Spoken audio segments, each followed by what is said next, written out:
حسن والحسين بالقاسم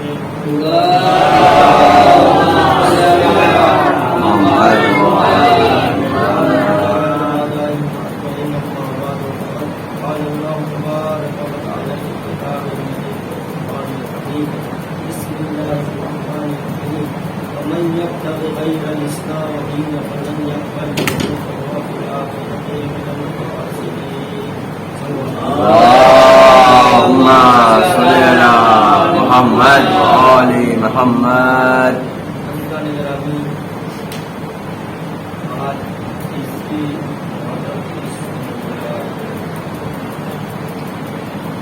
محرم کی اہمیت روایت اور آیت کے اعتبار سے کچھ ہو رہی ہے.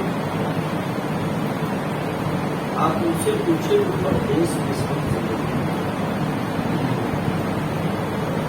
وہ جوانوں سے پوچھے تو اپنی خوشیوں کے شریک کہتے ہیں سعودی میں ہے، بامبے میں ہے، گجرات میں ہے، دلی میں ہے، بنگلور میں ہے. یہ لوگ کیا کہتے ہیں کہ اگر ابھی ہم چھٹی لے لیں گے، ہمارے گھروں میں شادی ہے، بیاہ، اگر اس میں چھٹی لے لیں گے تو محرم ہم سے کیا کہتے ہیں، ہم تمام خوشیوں کو، تمام چیزوں کو قربان کر دیں گے حسین کے ماں سے. اور جو لوگ نہیں آ پاتے وہ بار بار ویڈیو کالنگ کر کے ایسے کر کے آج کون سی مجلس ہوئی، گئے بجے مجلس ہوئی، کیا خبر، یعنی اس کا جسم وہاں ہے لیکن روح اپنے وطن میں ہے. یہ حسین کا جیتا جاگتا ایک بہترین معجزہ ہے. اور میں نے یہی کہا کہ آپ کسی کی محبت کا اگر اندازہ لگانا چاہتے ہیں تو پہلے اپنے دل میں دیکھیے کہ آپ اسے کتنا چاہتے ہیں. جو آپ حسین کو چاہتے ہیں تو گویا یہ نہیں کہ آپ ہی تباہ چاہتے، حسین آپ کو چاہتے ہیں. دوسری بات عرض یہ کرنی ہے کہ نظمو امیر المؤمنین علی بن ابی طالب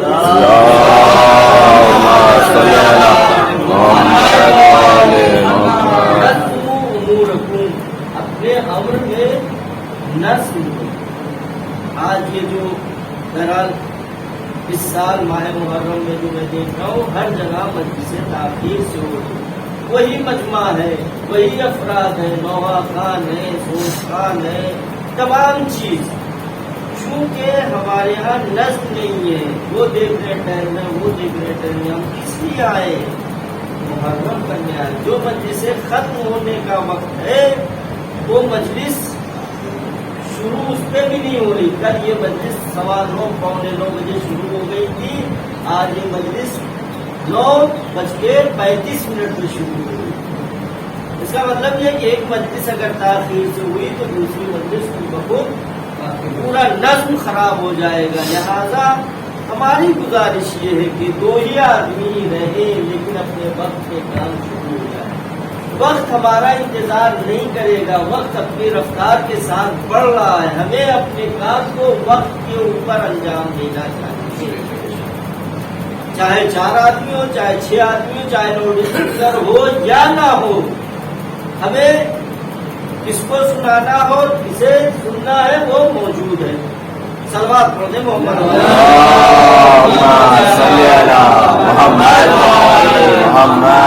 عزیزان گرامی. خدا بند عالم اپنی کتاب میں ارشاد فرما رہا ہے وَمَن يَبْتَغِ غَيْرَ الْإِسْلَامَ دِينًا فَلَن يُقْبَلَ مِنْهُ وَهُوَ فِي الْآخِرَةِ مِنَ الْخَاسِرِينَ. جو شخص دین اسلام کے علاوہ کسی دین کو مانے گا خدا بند عالم اس کے دین کو قبول نہیں کرے گا. وَهُوَ فِي الْآخِرَةِ مِنَ الْخَاسِرِينَ، وہ شخص گھاٹے میں ہوگا. کیونکہ مجلس کا وقت بہت کم ہے. بہرحال اختر چاہ نے کہا کہ بہت ہی مختصر سے کام کریے لیجیے گا. لہذا میں نے جو ہے اس کو خاسرین کا لفظ جو علامہ طباطبائی نے اپنی تفسیر المیزان میں کہا خاسر کسے کہتے ہیں؟ کہتے ہیں کہ کسی صحرا میں دونوں ہاتھوں میں بالو لے لیجیے اور بالو لینے کے بعد ہاتھوں کو مسلیے، اس کے بعد دیکھیے ہاتھ میں ہے کیا چیز. تو کچھ دیر کے بعد مسلتے مسلتے ایسا ہوگا کہ ہاتھ میں بالوں کے نشان بھی باقی نہیں رہیں گے۔ تو یہ پتہ یہ چلا جو دین اسلام کے علاوہ کسی دین کو مانے گا، خداوند عالم اس کے دین کو قبول نہیں کرے گا، اس کے فرقے کو قبول نہیں کرے گا، اس کے جو آئین ہے اس کو قبول نہیں کرے گا، اور اس کے بعد اس کا نتیجہ کیا ہوگا؟ فَهُوَ فِي الْآخِرَةِ مِنَ الْخَاسِرِينَ، وہ شخص کیا ہوگا؟ آخرت میں گھاٹے میں ہوگا، نہ اسے دنیا اس کے لیے کام آئے گی، نہ آخرت اس کے کام آئے گی۔ صلوات پڑھ دیں محمد۔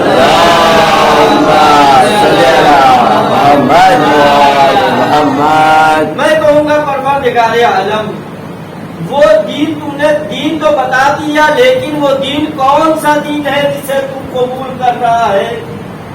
آدم آئے، آدم نے بڑی محنتوں سے جنت کو، جناب آدم سے جنت چھڑائی گئی، لیکن جناب آدم جنت کے فراق میں روتے رہے۔ دنیا میں آئے، جناب حوا سے بھی جدائی ہوئی، اور اس کے بعد جدائی ہونے کے بعد جیسے کہ میں نے کل پڑھا تھا، ہندوستان میں جناب آدم کو اتارا گیا، وہ بھی شری لنکا میں، اور جناب جدہ کو عربستان یعنی جدہ میں اتارا گیا، دونوں کے جدائی ہوئی، اور اس کے بعد تمام واقعات ہے۔ پھر اس کے بعد جب ہوا آپس میں ملنے کے بعد جناب آدم سے جناب حابیل اور قابیل پیدا ہوئے، تو جب حابیل اور حابیل سے قربانی مانگی گئی تو جناب حابیل کی جب قربانی قبول ہوئی تو قابیل نے اس حسد اور اس جلن میں، اس منیت اور تکبر میں کہ میں نے جو اچھی قربانی دی، میری قربانی قبول نہیں ہوئی، اور حابیل نے گیہوں کے خوشے گندم کو جو ہے قربان کیا، اللہ نے قبول کیا۔ اگر انسان کے اندر حسد ہو جائے تو نہ بھائی پہچانتا، نہ رشتہ پہچانتا، نہ رشتے داری۔ خدا نہ کرے حسد انسان کا نتیجہ کیا ہوا؟ بھائی نے بھائی کو قتل کر دیا۔ اس کے بعد آپ اور آگے بڑھیے، جناب ابراہیم آئے، جناب ابراہیم ولادت سے لے کے آخری زندگی تک امتحان دیتے رہے، کبھی ماں کی آغوش سے خرابے میں رکھے گئے تاکہ بچا لیا جائے، اور اس کے بعد آگے بڑھے، بتوں کو توڑا، اور جب حملہ ہوا تو ان کو آگ میں جلانے کے لیے آگ روشن کی گئی، اس میں بھی کامیاب ہو گئے۔ اس کے بعد بیوی بچوں کو چھوڑا، وہ بچہ جو ضعیفی کے عالم میں خدا نے جناب ہاجرہ کے آغوش میں بعنوان تحفہ دیا تھا، اس اولاد اور اس بیوی کو کہا، کیا کہا خدا نے؟ جائیے وادی غیر ذی زرعین میں چھوڑ کے آئیے، جو غیر آباد۔ اللہ نے جناب ہاجرہ کا سب جناب ابراہیم لے کے چلتے ہیں، بیٹے کو اور جناب ہاجرہ کو، اور مکے میں چھوڑ کے آنے لگے۔ جناب ہاجرہ نے یہ نہیں پوچھا، یہ میرے سرتاج، یہ خلیل خدا، آپ ذرا یہ بتا دیجئے، آپ مجھے چھوڑ کے جا رہے، میرے کھانے پینے کا بندوبست کیا یا نہیں کیا ہے؟ وہ ہاجرہ جو فعل نبی پہ ایک مرتبہ سوال نہیں کرتی، آج اسی کی بیٹے کی تلاش میں جو آپ دوڑی ہے اسے حج میں رکن قرار دیا جا رہا ہے۔ اس کے بعد جناب ابراہیم نے جناب اسماعیل کی قربانی کے لیے مینا کے میدان میں لے کے گئے۔ جناب ابراہیم چھری چلاتے ہیں، اسماعیل کو خداوند عالم نے ہٹا دیا اور کہا وَفَدَيْنَاهُ بِذِبْحٍ عَظِيمٍ، اس کو میں نے ذبح عظیم۔ لیکن یہ تمام امتحان کے بعد، نہ آدم کے امتحان کے بعد خدا نے کہا میں نے اس دین کو قبول کر لیا، اسی دین کو مانو، نہ جناب ابراہیم کے امتحان کے بعد خدا بند عالم نے کہا اسی دین کو مانو۔ جناب نوح نے قربانیاں دی، عالم ثانی کے نام سے یاد کیا گیا، انہوں نے جو قربانیاں دی 950 سال، یعنی جو تبلیغی زندگی گزاری اور محنتوں صحبتوں کے ساتھ زندگی گزارنے کے بعد کہیں یہ نہیں آیا یہی نوح کا جو دین ہے اسی دین پہ باقی رہو، یہ بھی نہیں کہا گیا۔ جناب سلیمان کو خدا نے پوری حکومت دینے کے بعد جب جناب سلیمان کو بلایا ہے اپنی بارگاہ میں، اس کے بعد بھی نہیں کہا کہ سلیمان جو دین لے کے آئے تھے اسی دین کو مانو، یہی دین میری نظر میں قابل قبول ہے۔ تو پروردگار عالم تو بتا دے 1,23,999 نبی اس دنیا سے چلے گئے، ہم آدم کے دین کو مانے، ہم نوح کے دین کو مانے، ہم عیسیٰ کے دین کو مانے، ہم موسیٰ کے دین کو مانے، ہم ابراہیم کے دین کو مانے، ہم کس کے دین کو مانے جو تیری نظر میں قابل قبول ہے؟ کہاں ابھی کاروان نبوت باقی ہے، ابھی کاروان نبوت کا سلسلہ باقی ہے۔ ارے نبی کے آخری نبی کو تو آنے تو دو۔ عزیزان گرامی، نبی آئے 23 سال تک خاموشی کی تبلیغ کرتے رہے، جیسا کہ میں نے کہا ہے ولادت سے پہلے بھی نبی ہے، ولادت کے بعد بھی نبی ہے، اعلان رسالت سے پہلے نبی ہے، اعلان رسالت کے بعد بھی نبی ہے، حیات میں نبی ہے اور حیات کے بعد بھی نبی۔ یہی تو ہمارے یہاں توضیح مسائل آپ کھول کے دیکھ لیجیے کہ اگر نبی کے قبر کے آگے آپ نماز پڑھ رہے ہیں تو نماز باطل ہے، اگر امام کے حیات میں امام کے آگے اگر نماز آپ نے پڑھ لی تو آپ کی نماز باطل ہے، یا امام کے قبر کے آگے آپ نے نماز پڑھا تو نماز باطل ہے، چاہے وہ حیات ہو چاہے وہ موت ہو۔ لہذا ہم وہی عقیدہ رکھتے جو حیات کا عقیدہ ہے اور وہی عقیدہ رکھتے ہیں جو شہادت کے بعد کا عقیدہ ہے، فقط یہ ہے کہ امام ہماری نظروں سے اوجھل ہے، لیکن جب ہم صرف دل سے آواز دیتے ہیں کہ امام ہماری آواز کو آپ کو واقعہ بیان کر دوں۔ صلہ رحم آج جس کو ہم بہت ہلکا سمجھتے ہیں، صلہ رحم کا بہت اہم رول ہے انسان کی زندگی۔ عمر طولانی ہوتی ہے، رزق میں اضافہ ہوتا ہے، مشکلات دور ہوتی ہے، یہ صلہ رحم۔ ایک شخص ہے مولانا ہے، بہت متقی ہے، وہ دعائیں کر رہے ہیں، ان کی دعا مستجاب نہیں ہو رہی، اور جو تہران میں آیت اللہ تھے وہ ان کے خاص شاگرد اور خاص معتمد انسان تھے۔ اس وقت تہران میں ایک موچی تھے جن کے پاس یاد اللہ اپنی مشکل کے وقت دعاؤں کے لیے بھیجا کرتے تھے۔ توجہ چاہتا ہوں موجزہ نہیں کرا۔ ایک دن ان سے کہا کہ جاؤ فلاں جگہ ایک موچی ہے، اس سے دعا کرنا اور اس سے کہنا میرے لیے دعا کر دے، وہ میرا کام مشکل میں پھنسا ہوا ہے۔ یہ آئے اور آنے کے بعد ان سے اس موچی سے کہا کہ یہ آقا نے کہا ہے، یہ حضرت آیت اللہ نے کہا کہ میری بہت مشکل وقت ہے، میں بہت مشکل وقتوں میں ہوں، یہ میرے لیے دعا کر دیں۔ بہرحال وہ موچی اور آیت اللہ جانتے ہیں۔ جب انہوں نے کہا، کہنے کے بعد کہا کہ ایک میرا بھی عریضہ ہے، ایک میری بھی التجا یہ ہے کہ جو کام میں کر رہا ہوں 1 سال 2 سال سے، اس میں میں کامیاب نہیں ہو رہا ہوں، شکست کھاتا رہ رہا ہوں۔ تو اس موچی نے کہا بتاؤ صلہ رحم کرتے ہو یا نہیں کرتے؟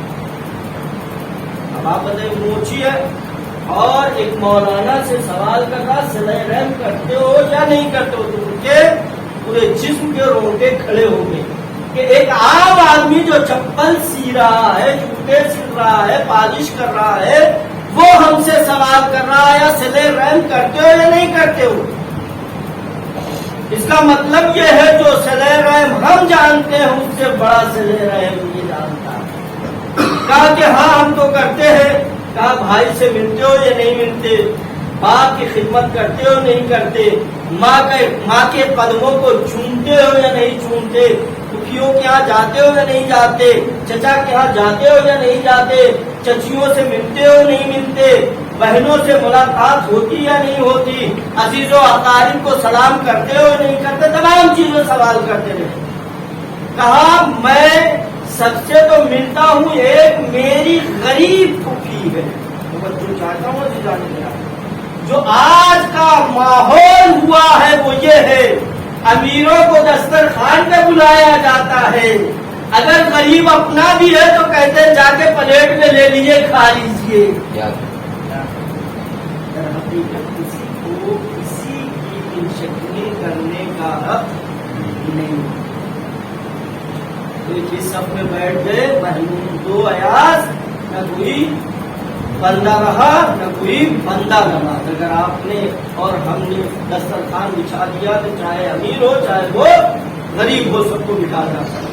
بیٹھ گئے، انہوں نے کہا سب سے تو ملاقات ہوتی ہے لیکن ایک میری پھوپھی ہے۔ اللہ اکبر۔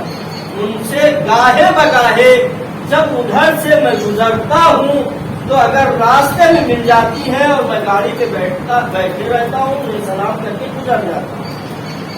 اسی بیس پہ تمہارے سارے کام ہوتے ہیں۔ کہا اگر چاہتے ہو تم سے وقت کا امام خوش ہو تو ابھی جاؤ، اور جانے کے بعد اس کے دروازے پہ جا کے سلام کر کے اور مزاج خوشی کرو، جس چیز کی ضرورت ہے اسے پورا کرو۔ عزیزان گرامی، یہ وہیں سے فوراً گاڑی میں بیٹھے اور گئے تو کہا کہ پھوپھی کہاں ہے؟ کیونکہ مولانا کے بہت دن بعد آئے، بچے خوش ہو گئے۔ کہا نہیں ہم آتے ہیں، لیکن یہ بتاؤ پھوپھی کا اس زمانے میں فریج وغیرہ نہیں رہا کرتے تھے۔ اس زمانے میں ایران وغیرہ میں ایک جو ہے تہخانہ کھودا جاتا تھا اور اس میں پانی رکھا جاتا تھا اور اس میں تمام وہ چیزیں، سبزیاں، پھل، یہ چیزیں رکھی جاتی تاکہ وہ خراب نہ ہونے پائے، اور جب ضرورت ہوتی تھی تو مٹکے یا گھڑے میں پانی بھر کے لوگ اپنی ضرورت کا وہ تہخانے سے لے کے آتے تو اسے پیتے تھے۔ کہا پھوپھی گئی ہوئی ہے تہخانے میں پانی بھرنے کے لیے آتی۔ عزیزانو گرامی، یہ کہتے ہیں وہ تہخانہ تقریباً 80 اور 75 زینہ اتر کے پانی لینا رہتا تھا، اور ان کی پھوپھی پانی بھر چکی تھی۔ جب یہ پہلے زینے پہ قدم رکھا تو دیکھا میری پھوپھی پانی بھرے ہوئے ہیں، ایک گھڑا یہاں رکھے ہوئے ہیں اور ایک گھڑا بازو میں دبائے ہوئے ہیں۔ اوپر کے گھڑے کا پانی چھلک رہا چونکہ ضعیف ہے اور جس پہ گرتا جا رہا ہے۔ فرد محبت سے انہوں نے کہا پھوپھی وہیں رک جائیے، میرے جان کی قسم آپ میرے موجودگی میں یہ صحبتیں میں دیکھ نہیں سکتا، چونکہ خونی رشتہ ہے۔ جب انسان ملاقات کرتا ہے اور دیکھتا ہے تو اس کی کیفیت دیکھنے کے بعد انسان کا دل پریشان ہو جاتا کہ میری پھوپھی اس مصیبت میں ہے۔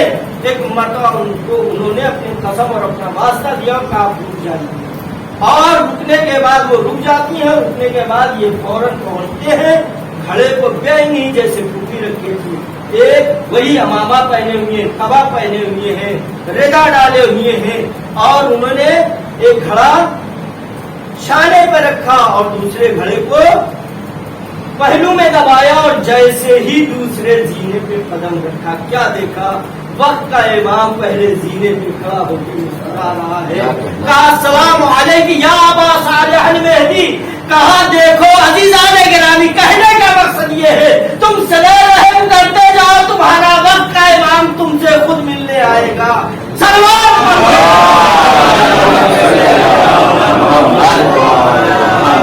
یہ دین ہمارا ہے، اس دین کی تعلیم کے لیے 1,24,000 انبیاء آئے تھے، اس دین کی تعلیم کے لیے 12 امام بھیجے گئے تھے، 14 معصوم بھیجے گئے تھے۔ جانتے ہیں چلے اللہ پیچھے عزیزان کرام، لہذا پیغمبر اسلام ابھی آئے نہیں، اعلان رسالت کیا نہیں کہ اس سال تک خاموشی کی زندگی گزاری، اور اس کے بعد اعلان رسالت کرنے کے بعد زندگی کے آخری لمحات آئے۔ اب اس کے بعد جب حج کرنے کو چلے، عزیزان گرامی توجہ چاہتا ہوں، خداوند عالم نے خداوند عالم کا آخری نبی حج کر کے واپس پلٹا، کتنا لوگ تاریخ میں لکھتے ہیں 1.25 لاکھ حاجی تقریباً تھے، 1 لاکھ تھے، 80,000 تھے، مان لیجیے 80,000 رہے ہو۔ جو لوگ نہیں جانا چاہ رہے تھے وہ اس غرض سے جا رہے تھے ابھی تک اگر حج قبول نہ ہوا ہوگا تو کم از کم رسول کی معیت اور رسول کے ساتھ میں حج کریں گے تو قابل قبول ہو جائے گا، رسول کے طفیل میں قبول ہو جائے گا، رسول کے وسیلے سے قبول ہو جائے گا۔ لہذا لوگوں نے لکھا ہے 1.25 لاکھ حاجی پیغمبر کے ساتھ حج کرنے چلے۔ جب حج کر کے واپس پیغمبر پہنچے غدیر خم کے میدان میں، توجہ چاہتا ہوں، غدیر خم کے میدان میں جب پیغمبر پہنچے تو جناب جبرائیل کو خداوند عالم نے بھیجا اور کہا جبرائیل جا کے میرے نبی کو درود و سلام عرض کر کے کہہ دو اس پیغام کو پہنچا دے جس کے بارے میں کہا جا چکا ہے۔ توجہ چاہتا ہوں، اگر اس پیغام کو نہیں پہنچایا تو گویا کار رسالت کو انجام نہیں دیا۔ عزیزان گرامی، پیغمبر اسلام نے کہا میں اپنے اصحاب سے خوف محسوس کرتا ہوں۔ ایک جملہ آیا، کون ہے؟ 1.25 لاکھ حاجی ہیں، 1 لاکھ حاجی ہیں، کم از کم 80,000 حاجی ہیں، تو پیغمبر کیا کہہ رہے ہیں؟ میں اپنے اصحاب سے خوف محسوس کر رہا ہوں۔ اس کا مطلب حج کرنا اور ہے لیکن اللہ کی نظر میں حاجی ہونا اور ہے۔ وہ اللہ تو پیغمبر یہ نہ کہتے میں اپنے اصحاب سے خوف محسوس کر رہا ہوں، لباس احرام ضرور پہن لیا ہے لیکن ابھی دل مائل نہیں ہوا نہ خانہ کعبہ کی طرف، نہ اللہ کی طرف، نہ رسول کی طرف۔ عزیزان گرامی، لہذا پیغمبر نے جناب جبرائیل سے کہا، جبرائیل جا کے کہتے ہیں کہ آخری نبی اپنے اصحاب سے خوف محسوس۔ خدا نے کہا واللہ یعصمک من الناس، کیا کہا خدا مند عالم نے؟ واللہ یعصمک من الناس۔ خدا نے نہیں کہا واللہ یعصمک من الحجاج، نہیں کہا۔ کون ہے رسول کے ساتھ؟ سارے کے سارے حاجی ہیں، سارے کے سارے خانہ کعبہ کا طواف کر کے آ رہے ہیں، سارے کے سارے قربانیاں دے کے آ رہے ہیں، سارے کے سارے صحیح کر کے آ رہے ہیں، یعنی پیغمبر کے ساتھ یہ فعل انجام دیا ہے۔ خدا کہہ رہا ہے واللہ یعصمک من الناس، اللہ لوگوں کے شر سے محفوظ رکھے گا۔ اللہ نے یہ نہیں کہا کہ حاجیوں کے شر سے محفوظ رکھے گا، اس کا پتہ یہ چلا احرام پہننا اور ہے، اللہ کی نظر میں حاجی بننا اور ہے۔ سلام کرتے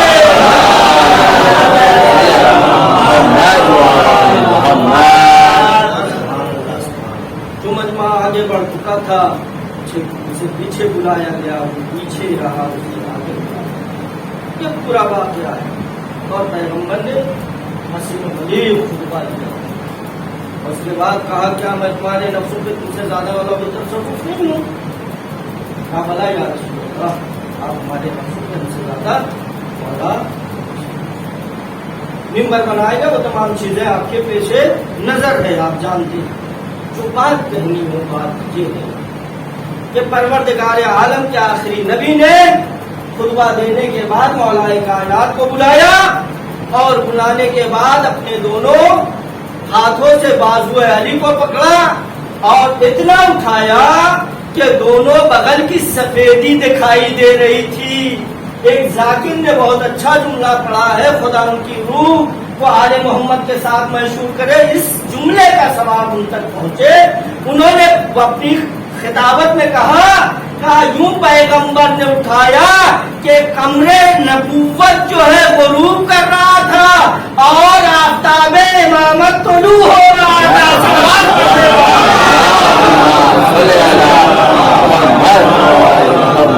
اتنا اٹھایا کہ پیغمبر چھپ گئے اور امام کو لوگوں سے من کنت مولا ہو فہذا علی مولا، دیکھو جس کا میں مولا ہوں اس کے علی